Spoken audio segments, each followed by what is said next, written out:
நேயர்களுக்கு வணக்கம். சித்தர்கள் புகழ்பாடும் சேனலில் நம்ம அன்றாடம் ஒரு மூலிகை தகவலை வழங்கி வரோம். இப்போ நம்மளுக்கு நிறைய பேருக்கு சரும வியாதிகள் வருது. அதில் தேம்பல்னு சொல்லக்கூடிய படை சம்மந்தப்பட்ட வியாதிகள், அழுக்கு தேம்பல், எச்சில் தேம்பல், இது மாதிரி சொல்லுவாங்க.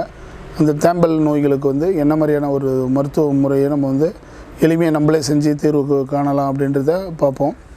அதுக்கு பார்த்தீங்கன்னாக்கா மெயினாக உங்களுக்கு நம்ம வீட்டுகள்லேயும் கோயில்கள்லாம் நிறைய அத்தி மரம்னு ஒரு மரம் இருக்குது. அந்த அத்தி மரத்தினுடைய இலைகள் நல்ல ஒரு மருந்தாக இருக்குது.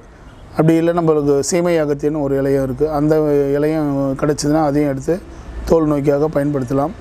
அந்த இலையும் கஸ்தூரி மஞ்சள் ஒரு துண்டு ரெண்டும் சேர்த்து சிறிது தண்ணீர் விட்டு அரைத்து நம்ம தேமல் உள்ள இடங்களில் நல்லா பத்தாக போட்டு 1 மணி நேரம் கழித்து நம்ம அந்த இடத்துல நல்ல குளிர் தண்ணீரையால் கழுவி வர தேமல் நோய்கள் படிப்படியாக மறையும். இரவுலேயே நம்ம பூசிட்டு காலையில் எழுந்து நல்லா குளிக்கலாம். அதிகமாக இருந்தால் எந்தெந்த இடத்துல இருக்கோ அந்தந்த இடங்களில் இந்த களிம்பை அப்ளை பண்ணலாம். ரொம்ப நல்ல ஒரு மருத்துவ முறை. அதுக்கப்புறமா நம்ம வேப்பம் விதை இருக்குது. வேப்ப மரத்தினுடைய விதையும் வெள்ளை மிளகும் அரைச்சும் நம்ம மேல் பூசாக போடலாம். இது ரெண்டுமே ஒரு நல்ல சரும தேமல் நோய்களுக்கு நல்ல ஒரு மருத்துவ முறை. இதெல்லாம் எளிமையாக நம்மளே கையாளலாம் செய்து பார்க்கலாம்.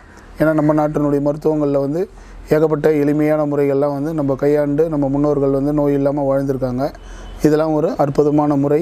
இதெல்லாம் நம்ம செய்து பார்த்து எளிமையான இந்த சிறிய நோய்களுக்கெல்லாம் நம்ம தீர்வு காணலாம்ன்றதை இந்த நிகழ்ச்சியில் சொல்கிறோம். இதை எல்லோரும் பார்த்து பயனடையுமாறு கேட்டுக்கொள்கிறேன். நன்றி, வணக்கம்.